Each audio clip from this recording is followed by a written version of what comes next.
Hello guys, welcome to another Honda Element video. Today I'm here with Joshua. Hello Joshua. How's it going?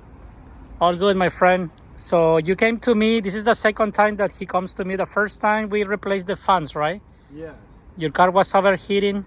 Overheating, long trip, and came over to Miguel and he fixed me right up, replaced the fans for the radiator quickly, smoothly, and I haven't overheated since. Thank you very much, Miguel. You're welcome Joshua, and nice to hear that your Element is running better since then. But now after like a month, I will say, or 2 months, you came back and this time you're telling me that you have a vibration when you're driving. Correct. What else? Vibration and a knocking sound. I see. So the knocking is like every time you go through bumps, right? Pretty much it's getting to that point. I see. It And started off slow a little bit, now it's getting a little bit worse and worse. how about the vibration when this occurs? Usually when it's like 40 miles per hour to 60 miles per hour, when I let off the gas, it starts vibrating a little bit.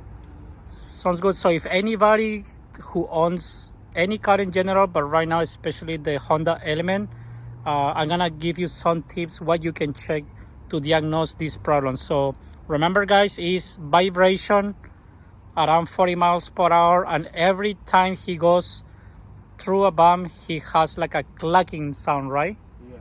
Okay, so what it can be in my mind as a mechanic, it can be bad axles, maybe bad tires, any bad component in the suspension. But the first thing that I'm going to do guys is come and check the tires. So if you guys see the front tires, they are pretty worn down. So what you guys gonna do is just put your hand around and look for any like bolts or any defects on the tire, and that can cause you guys like a vibration or a noise when you're driving. And the other thing that I did guys, and I did this in another video if you guys been following me for a while, is you might have a noise from the links, from the stabilizer links. So what you do is you open the door, then you hold the door from here, and you guys can do this in all of 4 doors, and then you're gonna go up and down, and you guys can start hearing for any noise. Right now I hear like a little noise like in the rear. It might be a bad stabilizer link, but right now we are focusing more in the front.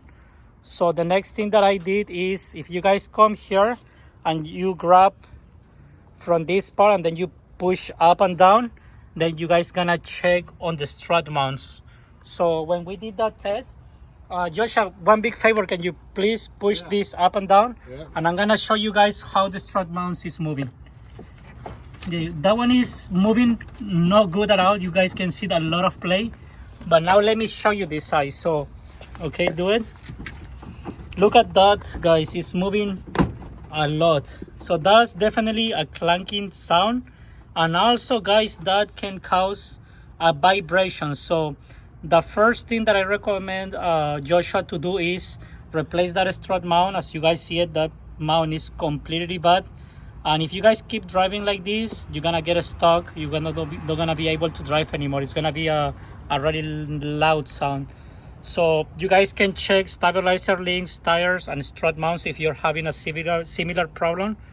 And also I'm recommending Joshua the tires, but I want to start with the strut mounts first, just to try to knock out the main concern that he has, which is clunking sound when he's going through bumps, or vibration when he's driving on 40 miles per hour. Joshua, thank you for coming. No problem. We are going to update this video as soon as we finish the job, and we're gonna test drive it, and you're gonna let me know how the car feels, okay? Sounds good. All right, brother. I'm Nice. excited. Sounds good. Another things that I found, guys, is I have a video about strut mounts where I compare and give a full review of different mounts, OEM, aftermarket, KYB. I'm going to post that video in the description. And I noticed that this strut is not too old, guys. It's been replaced before for a full strut assembly. And I noticed here, if I come here and show you better, you guys can see like a silver or gray color strut, and when I move the boot, the boot looks pretty new. It doesn't look cracked or anything, but when I lift it, also you can see how clean is the strut. So this is a Sensen strut, guys, and you can see the part number over there.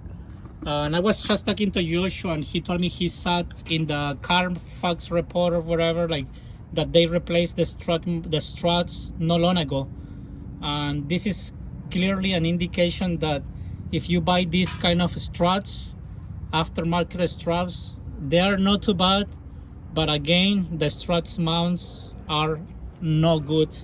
They break really easy. Same happens to me with another mount, so just make sure you guys watch that video I have about strut mounts.